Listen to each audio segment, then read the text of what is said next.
एक तरफ कोरोना की रफ्तार धीरे धीरे कम हो रही है। 24 घंटे में 3,26,000 से कुछ ज्यादा नए केस आए, जो कि 24 घंटे में कल के मुकाबले करीब 18,000 कम है।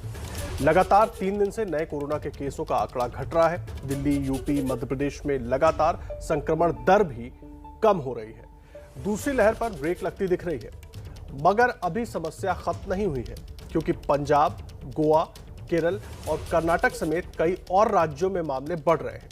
वैक्सीनेशन की रफ्तार अभी तक सुस्त है। इन सब के बीच आज पीएम मोदी उच्च स्तरीय बैठक करेंगे। इस बैठक में गृह मंत्री अमित शाह, स्वास्थ्य मंत्री डॉक्टर हर्षवर्धन, कैबिनेट सचिव, पीएमओ और स्वास्थ्य मंत्रालय के अधिकारी मौजूद रहेंगे। इस बैठक में आईसीएमआर के वैज्ञानिक भी मौजूद होंगे और बहुत अहम होने वाली है बैठक। तमाम अधिकारी मौजूद होंगे। इसके अलावा प्रधानमंत्री, स्वास्थ्य मंत्री और गृह मंत्री भी इस बैठक में मौजूद होंगे, क्योंकि दूसरी वेव कई राज्यों में उसका असर अब कम होता हुआ दिख रहा है। जिस तरह से पिछले 3 दिनों से लगातार मामले कम आ रहे हैं, आज 3,26,000 से कुछ ज्यादा ही मामले आए हैं अब, लेकिन देश के कुछ ऐसे राज्य हैं जहां पर लगातार मामले बढ़ भी रहे हैं। उनको देखते हुए ये बैठक बहुत अहम हो जाती है, और खास करके तीसरी लहर की जो आशंका जताई गई है उसको लेकर तैयारी किस तरह से होगी, और वैक्सीनेशन को लेकर जो कुछ बातें हो रही हैं वो, क्योंकि कोविशील्ड के लिए जो 2 डोज के बीच का पीरियड है उसको बढ़ा दिया गया है, उसके बाद भी कई सवाल उठने लगे हैं। और साथ ही साथ दूसरी वेव से निकलकर तीसरी वेव अगर आती है तो उसके पहले हमें कैसे तैयार रहना है, और क्या कुछ हमारे कोविड प्रायोरिटीज है, कोविड प्रोटोकॉल है, उनका हम ध्यान रखें, ये भी जानना बहुत जरूरी है। और इसीलिए हमारे साथ कुछ खास मेहमान जुड़ रहे हैं। एम्स में कम्युनिटी मेडिसिन और public health expert doctor Sanjay Rai हमारे साथ जुड़े हैं, जो एम्स में कोवैक्सीन के प्रिंसिपल इन्वेस्टिगेटर भी हैं। और दूसरे खास मेहमान हैं डॉक्टर नीरज निश्चल, एम्स में डिपार्टमेंट ऑफ मेडिसिन के एसोसिएट प्रोफेसर हैं। आप दोनों का सर बहुत बहुत स्वागत है एबीपी न्यूज पर। राय साहब, पहला सवाल मैं आपसे करूंगा। मैं ये समझना चाह रहा हूं, वैक्सीनेशन को लेकर बहुत अहम सवाल है, अब सबके मन में ये सवाल है, वैक्सीनेशन के बीच जो गैप बढ़ा दिया गया है, खास करके कोविशील्ड के बीच में, इससे क्या फायदा होगा सर? क्या हमारे पास ऐसा कोई रिजल्ट, कोई डेटा है जो ये बता रहा हो कि गैप बढ़ा देने से ये बहुत ज्यादा कारगर हो जाएगा? देखिए, जो क्लिनिकल ट्रायल किया गया था इसमें कोविशील्ड का Brazil, UK and south Africa में, उसके अनुसार उन्होंने जो डेटा पब्लिश किया था लैंसेट में, वह था ये ब्राजील एंड यूके का डेटा है। उसमें उन्होंने 4 वीक गैप का ही डेटा पब्लिश किया था। एंड उसमें जो है 2 स्टैंडर्ड डोज के साथ उसमें 62.1% उनकी जो है इफिकेसी थी। बाद में सब ग्रुप एनालिसिस में उन्होंने पाया कि अगर डोज गैप बढ़ा हुआ है तो बेटर इफिकेसी हो रही है। फिर धीरे धीरे जब रोल आउट हुआ वैक्सीन का, तो उसमें उन्होंने स्टडी करके पाया, कुछ एविडेंसेस जनरेट किया है, और उसी बेसिस पे 6 to 8 वीक किया गया था, जो गवर्नमेंट ऑफ इंडिया ने किया हुआ था। और अब जो है कि जितना लंबा ड्यूरेशन है उतना प्रोटेक्शन लेवल बेटर है। बट प्रॉब्लम इसके साथ जो सबसे बड़ी है कि जब तक आप दोनों डोज नहीं ले लेते हैं तब तक जो है प्रोटेक्शन नहीं रहता। जितना ही हम गैप बढ़ाते जाएंगे उतना ही जो है डिले होता जाएगा हमारा प्रोटेक्शन। तो इसलिए एक बैलेंस अप्रोच होना चाहिए कि अगर प्रिवेंट कर रहा है सीवियरिटी जो है हमारा वैक्सीन, तो फिर एक बैलेंस अप्रोच होना चाहिए, किस लेवल पे सीवियरिटी को प्रिवेंट कर रहा है, उस गैप को रखते हुए जल्दी से जल्दी वैक्सीनेशन को पूरा करना होगा। 12 वीक या 16 वीक जो है 4 महीने जो है कुछ गैप ज्यादा ही होता है। जी हाँ, 12 हफ्ते या 16 हफ्ते जो है वो गैप बहुत ज्यादा होता है, ऐसा कहना है डॉक्टर संजय राय का। और सवाल बड़ा यही है डॉक्टर निश्चल, मैं आपके पास आ रहा हूँ। जो बात संजय राय साहब कह रहे हैं, इसी से मैं जोड़कर ये सवाल पूछ रहा हूँ कि गैप क्या केवल इस वजह से बढ़ाया जा रहा है कि हम जो वैक्सीन है उसकी कमी को पूरा कर ले? क्योंकि डॉक्टर साहब साफ साफ कह रहे हैं कि अगर गैप बढ़ता है तो हम अनप्रोटेक्टेड ही रहेंगे, खतरा यानी कि हमारे लिए एक्सपोजर उतना ही रहेगा।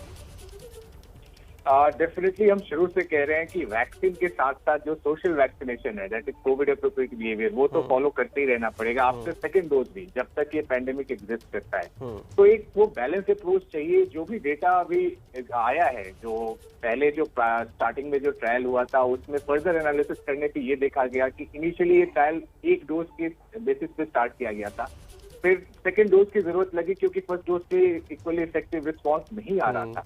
एंड सिंस अलग अलग सेंटर्स पे अलग अलग समय पे सेकेंड डोज पहुंचा, तो एक तरह से उसके अंदर ही एक ऐसा डेटा जनरेट हो गया ये देखने के लिए कि कितने मैक्सिमम ये आ रहा है, रिस्पॉन्स आ रहा है। तो उसमें देखा गया कि ऑफकोर्स जो 3 से 4 महीने वाले गैप पे ज्यादा बेहतर रिस्पॉन्स है। तो उसके बेसिस पे ये कहा गया। ये बहुत ही कॉम्प्लेक्स जो इम्यून सिस्टम हमारा है, इतना सिंपल नहीं है, ये कॉम्प्लेक्स है। लेकिन जो हाइपोथेसिस है कि जो जर्मिनल बी सेल्स होते हैं, जो कि अल्टीमेटली जो मेमोरी बी सेल्स होते हैं, जो कि डिसाइड करते हैं कि एंटीजन के अगेंस्ट स्पेसिफिक एंटीबॉडी बनाने के लिए, उनका बेहतर डेवलपमेंट होता है अगर थोड़ा डिले किया जाए तो।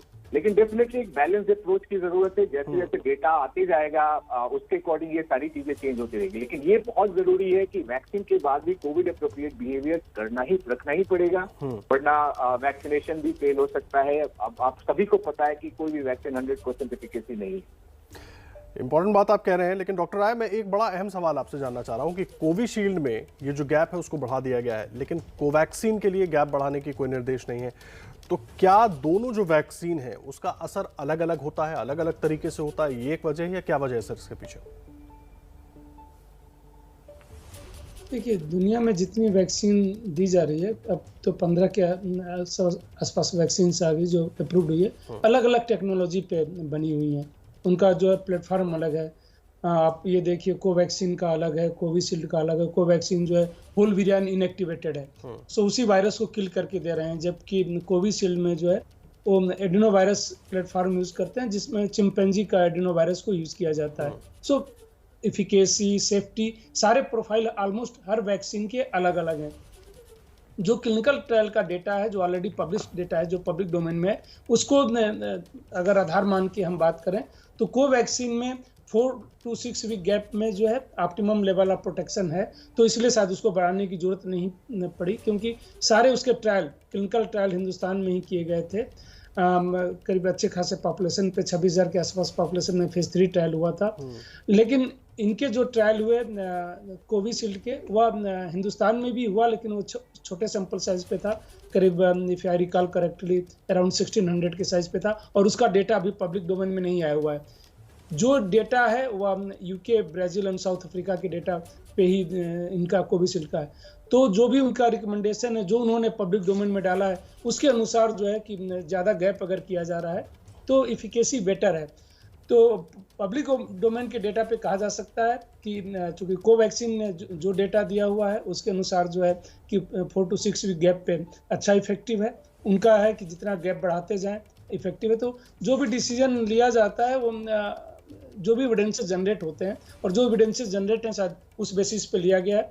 दूसरा हो सकता है थोड़ा लॉजिस्टिक की भी प्रॉब्लम है, डिमांड एंड सप्लाई में थोड़ा सा मिसमैच है, तो गैप बढ़ेगा तो वह मिसमैच को थोड़ा वो भी हो सकता है कि कम हो जाए। नहीं सर, एक चीज और मैं समझना चाहूंगा, मैं ब्रिटेन का उदाहरण देकर आपसे समझना चाह रहा हूं कि ब्रिटेन ने जो है गैप 12 हफ्ते से घटाकर 8 हफ्ते कर दिया था, लेकिन हमारे यहाँ हमने उसको बढ़ा दिया, 12 से 16 हफ्ते कर दिया। ऐसा क्यों सर? क्या अलग अलग देश के हिसाब से, अलग अलग जलवायु कह लें, तमाम जो चीजें होती हैं उसके हिसाब से असर बदल जाता है क्या? ये बड़ा अहम मुद्दा है।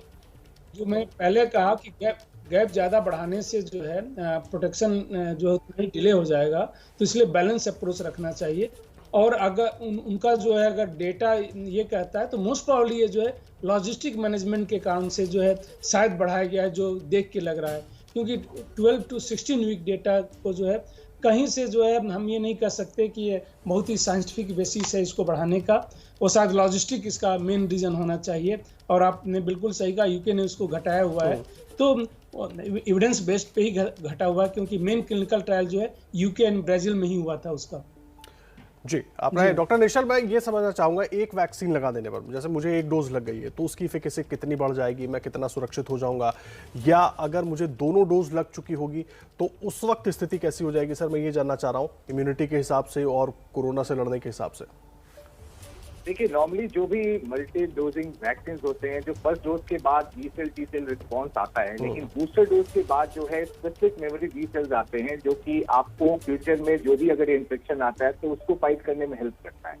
तो फर्स्ट डोज के बाद डेफिनेटली आपके बचने के चांसेस इस इन्फेक्शन से 20 से 30% नॉर्मली रहेगा। लेकिन जब सेकेंड डोज लग जाएगा तो जो वैक्सीन की जो एक्चुअल एफिकेसी है, जो कहीं भी 70 से 90% के बीच में क्लेम किया जा रहा है, वो आपके अंदर होगी।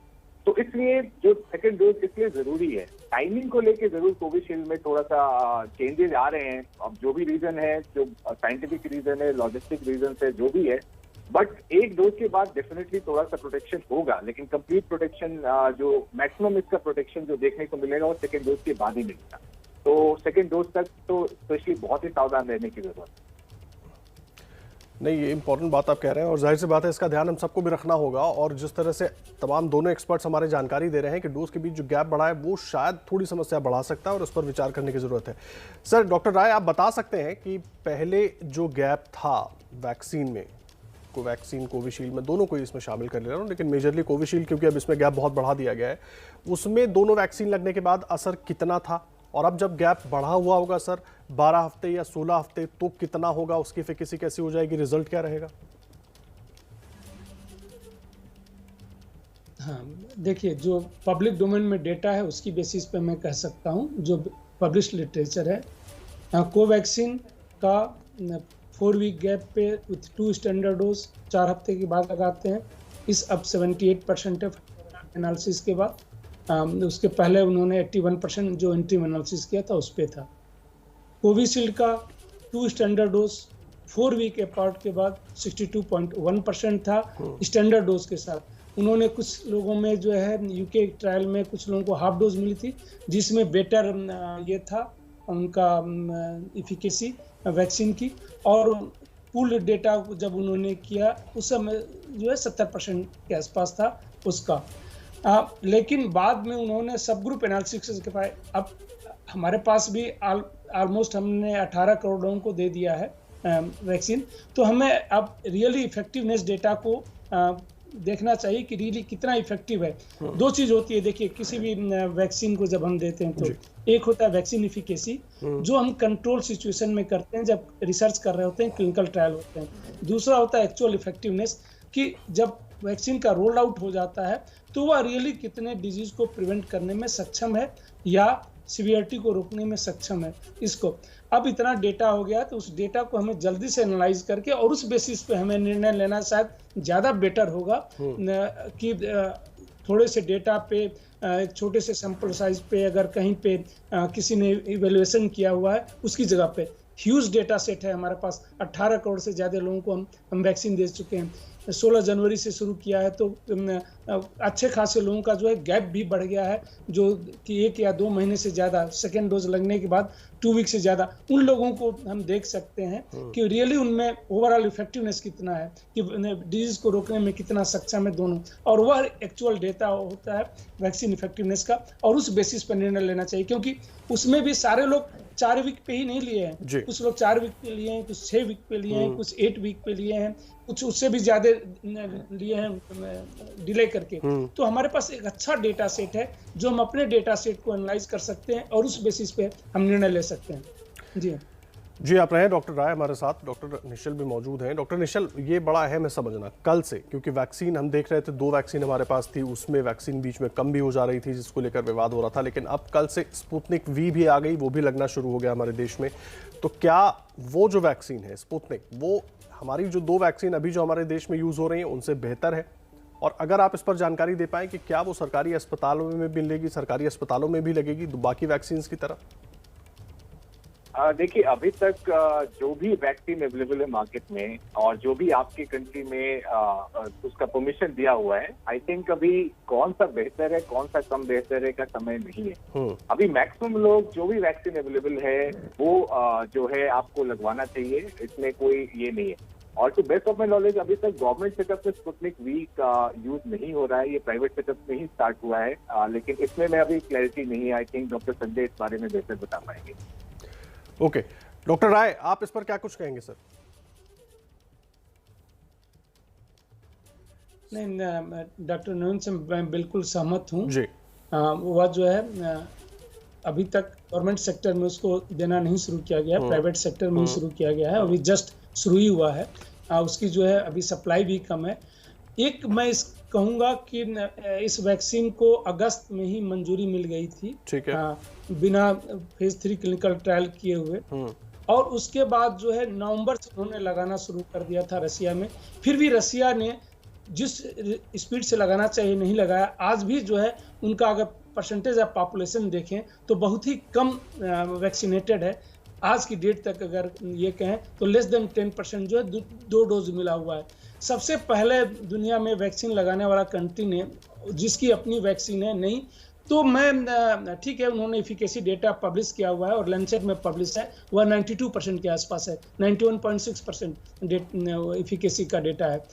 उसको जो है कितना रियल इफेक्टिवनेस है उसका, वह तो जब रोल्ड आउट होगा यहाँ पे तब पता चलेगा, या रसिया में ऑलरेडी रोल्ड आउट है, वहां से इफेक्टिवनेस का डेटा जो है हमें करना चाहिए।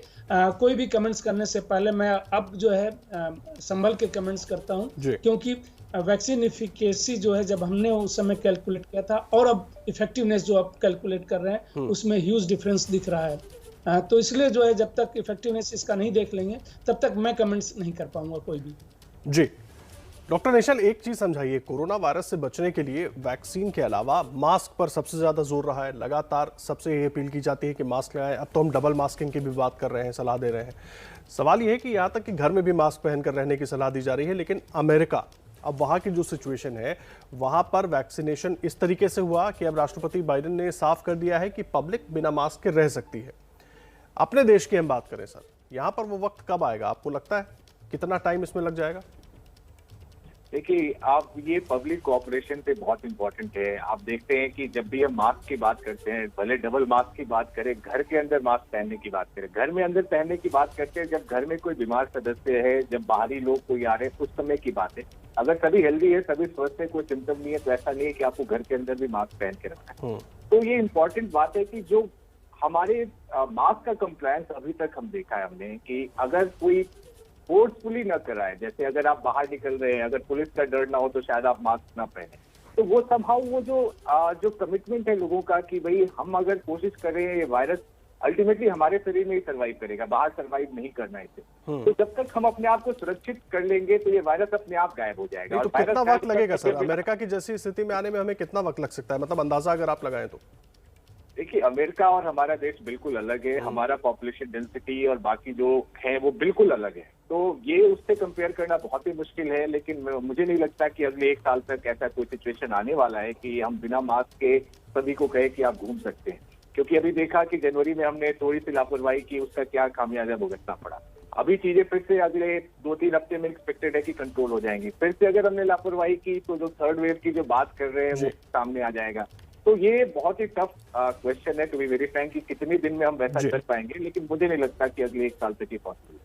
ठीक है डॉक्टर राय, बड़ा इसी से जुड़ा हुआ सवाल है कि अगर आपने कोविशील्ड लगवाया हो या कोवैक्सीन लगवाई हो, कोई भी वैक्सीन आपने लगवाई हो, मास्क लगाने की सलाह अभी भी दी जा रही है। हम लगातार एक्सपर्ट्स भी कह रहे हैं, हम लोग भी लोगों से अपील कर रहे हैं कि मास्क लगा कर रहिए। अगर आपने वैक्सीन लगवा भी ली है तो भी कोविड अप्रोप्रिएट बिहेवियर फॉलो करते रहिए।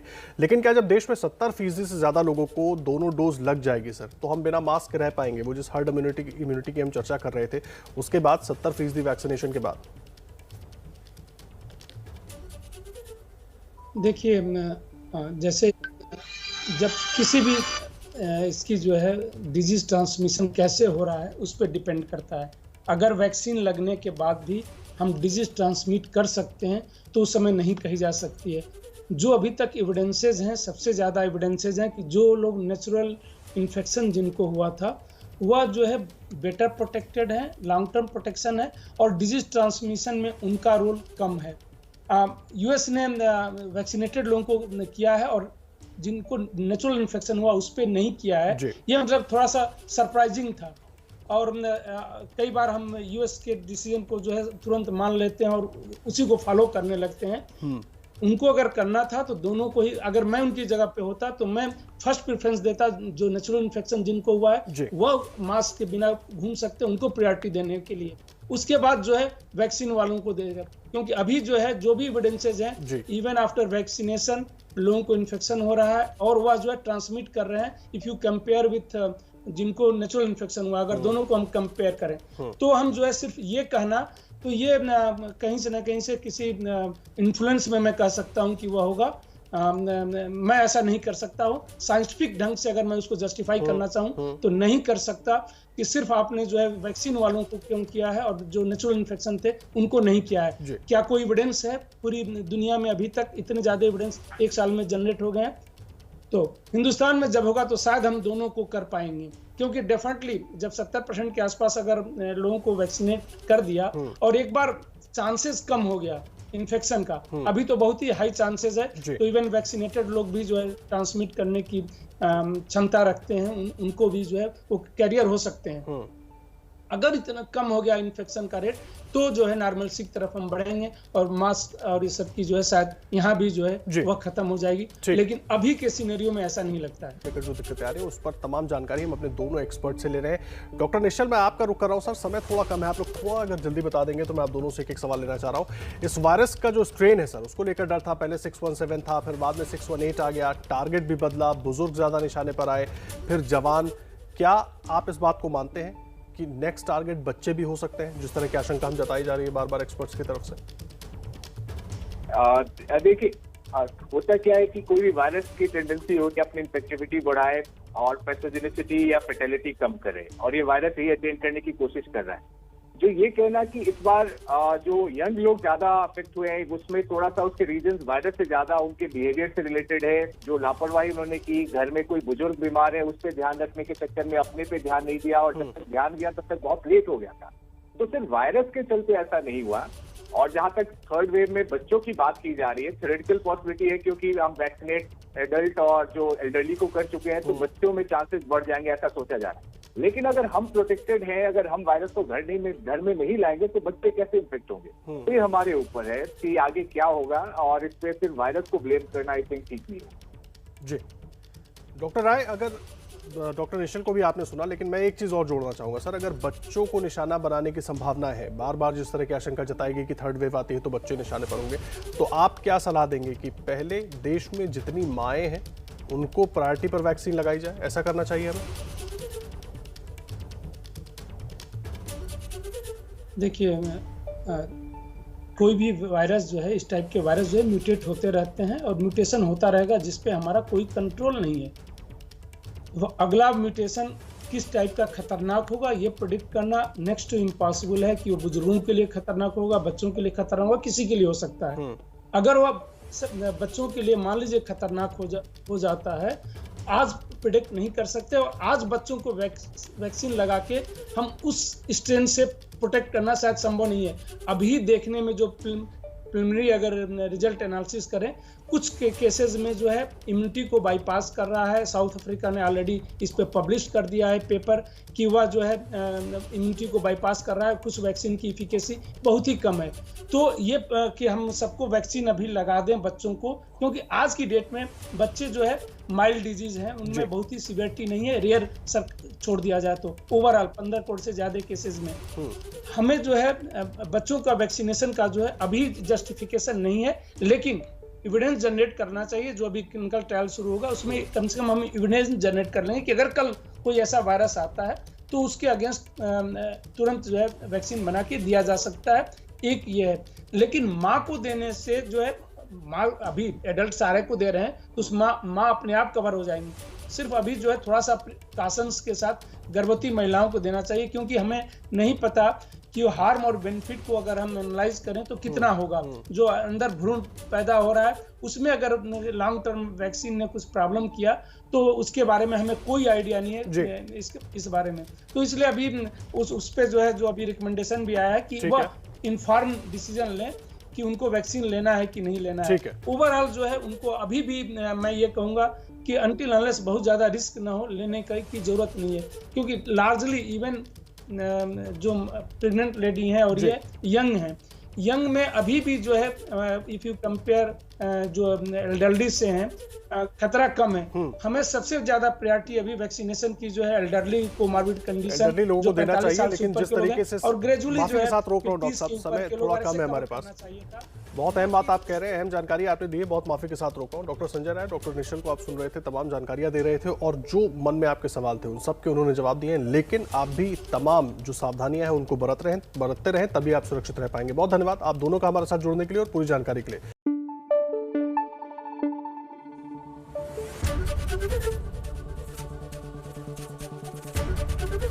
एबीपी न्यूज आपको रखे आगे।